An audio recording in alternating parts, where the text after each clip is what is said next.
Dear Chair and audience, let me present my PhD thesis about the biotechnological improvements in clinical hemato-oncology. My name is Ádám Szilágyi. I have a biotechnologist degree, and I work with Miklós Garami and Mark Fői, my supervisor and SMS respectively, providing new therapeutic solutions in hemato-oncology by widening our knowledge about CAR T cells' clinical utility. I have two projects. Firstly, I would like to talk about my first finish line project, and then just introduce briefly our future goals. The first project is a systematic review and meta-analysis comparing the efficacy and safety of CAR T cell therapy versus standard care in hematological malignancies. This is an important topic since respond to first few lines of cancer therapies is still a huge problem, especially with lymphoma, leukemia, and myeloma patients, because the survival rates are still very low.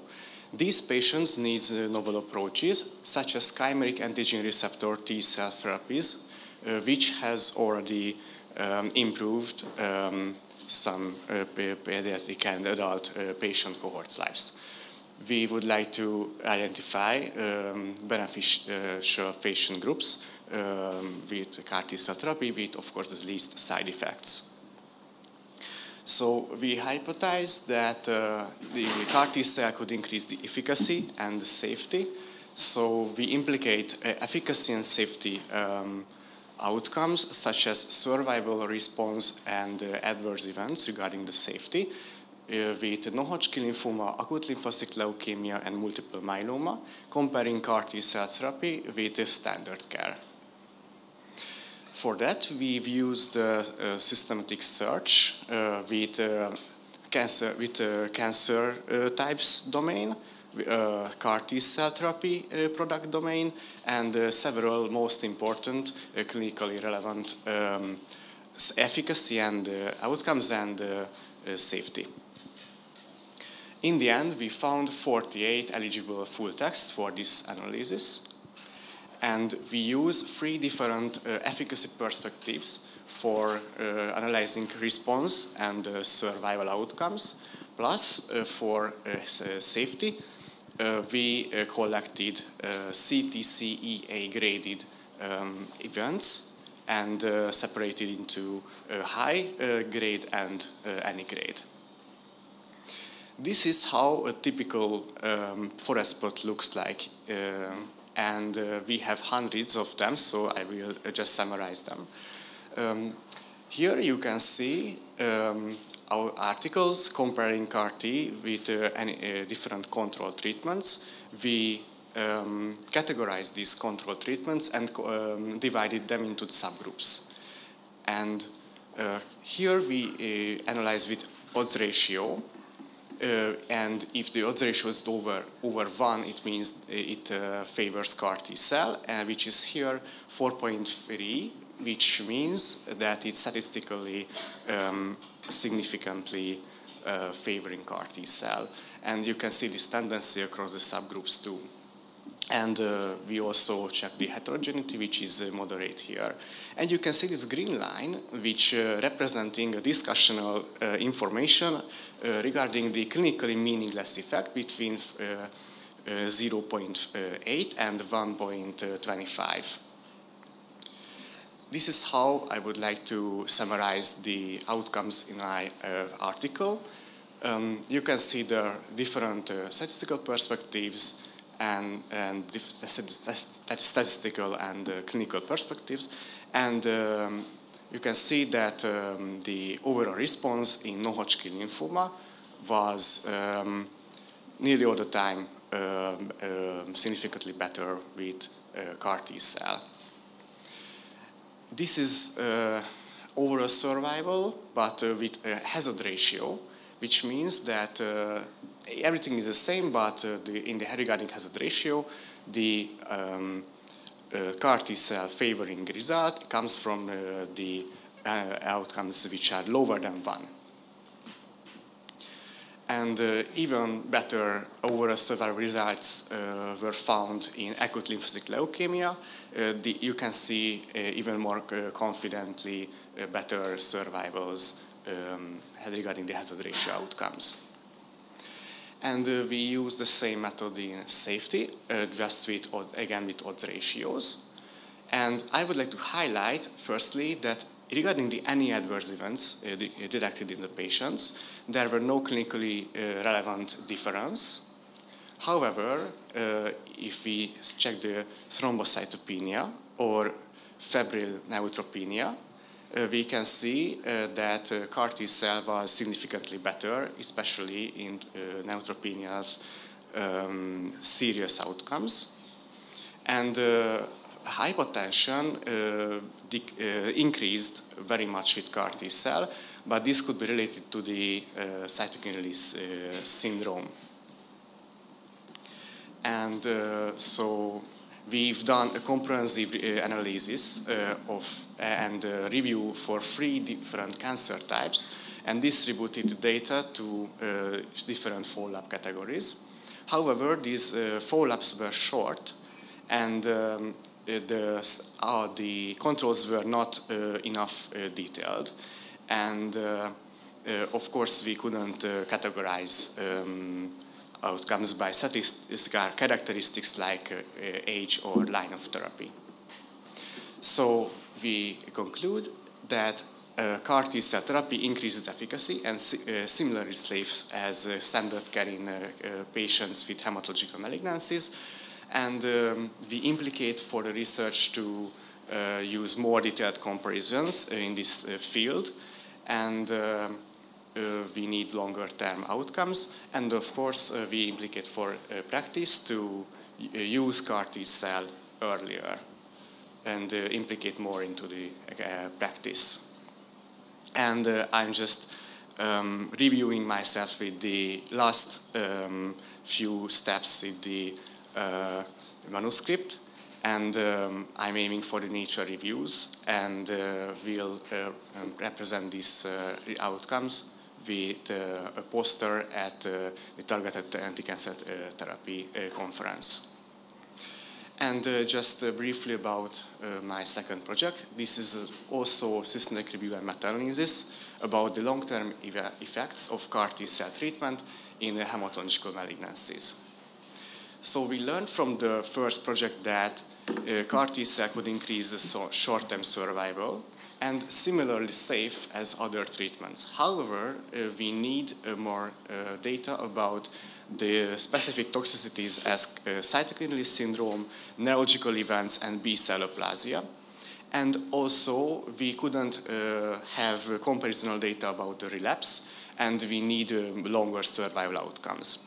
So we will collect single-arm results filtered to over 5 years, and we aim to define the long-term outcomes after CAR T cell therapy and provide data on risk versus benefit of the treatment in different patient groups. Therefore, we implicate long-term survival and safety outcomes over 5 years to CAR T cell therapy cohorts, and we hypothesize that CAR T cell will be still beneficial after 5 years. So I would like to finish both of these projects this year, and I would like to close with a quote from Gabriel Garcia Marquez. What matters in life is not what happens to you, but what you remember and how you remember it. And thank you for your kind attention.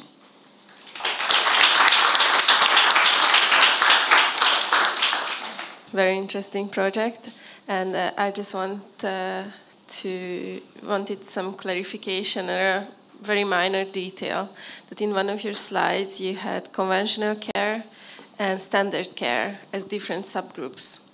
So what is the reason for this distinction? So yes, we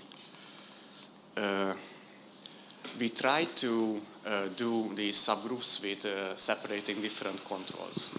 And conventional care is the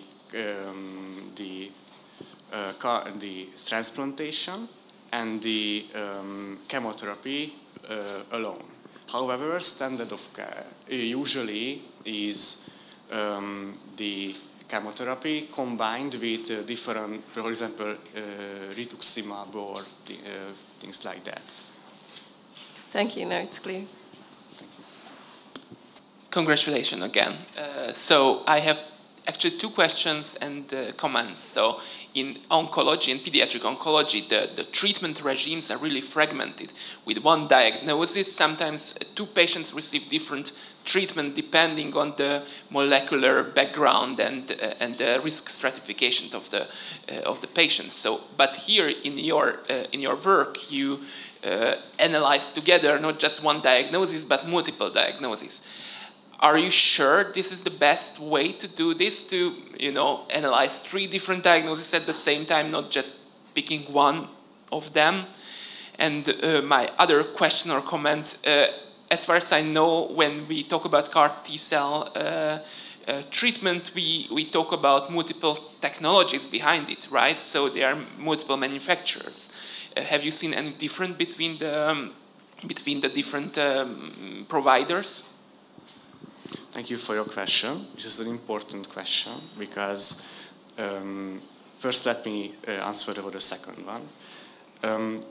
We couldn't see much difference from these comparisonal meta-analyses. However, there are a bunch of articles comparing these products between each other. And from maybe the second project, we will see important differences. However, if you see, for example, here, these survival outcomes are very confident. And since these outcomes are so confident, it's not that relevant to analyze so detailedly. We know that all of them work very well, and therefore we could have several similar results from these outcomes. We only want to know that is it work or is it not work. So, I mean, how is it for the patient? And we just see that outcomes, so characteristics were not well detailed, and I had a lot of thinking why, and maybe because researchers said that, well, it works for everyone right now, so I don't need that much separation, because there were not that much details in the original articles, sorry. And yes, and this is how I would like to answer the first question too, that yes, there are multiple different diagnoses, multiple different diseases, but we see the tendency that it works for everyone very well. But this is why we need further research to detail these informations. Thank you. Thank you. Congratulations, Ádám. I think this is really comprehensive work and very confident results too. So my question is, how widely is CAR T therapy used in the clinical practice? And is it available in Hungary, in Europe? And do you have any cost analysis? Have you thought about analyzing the cost of this therapy comparing to the other therapies? Yes, it is available in Europe. It's available in Hungary. There's one product which is available here. And also patients who relapse many times could receive CAR T-cell, because this is a very costly, tremendously costly treatment. Therefore, a lot of patients firstly choose the chemotherapy, for example. But this is what we want to fight against, we can say, to make it say that this is a lot better, and therefore we should lower the cost, things like that. And there are some cost-effectiveness comparisons also, but we didn't include it into this study. For further research, it could be implemented. But most of what I read says it could be cost-beneficial after decades, but I'm not very, I don't have that much knowledge about these economical studies. Thank you so much. Any questions from the, yes? Congratulations, these impressive results, and all the work, I think, is impressive. So my question is that is there any recommendation or data when to use CAR T cell therapy in the different diseases before the conventional therapy, after relapse, after the transplantation, or that? Thank you. In hemato-oncology, everybody, well, nearly everybody, I don't know, everybody we can say gets transplantation first. If the transplantation doesn't work, they will get different chemotherapies, combinations, molecular antibodies, things like that. And CAR T cell was tested in randomized controlled trials second line, so after the transplantation. But most people will receive it after the third or fourth or fifth lines. And so yeah, it will, maybe it will be earlier, but right now it's late.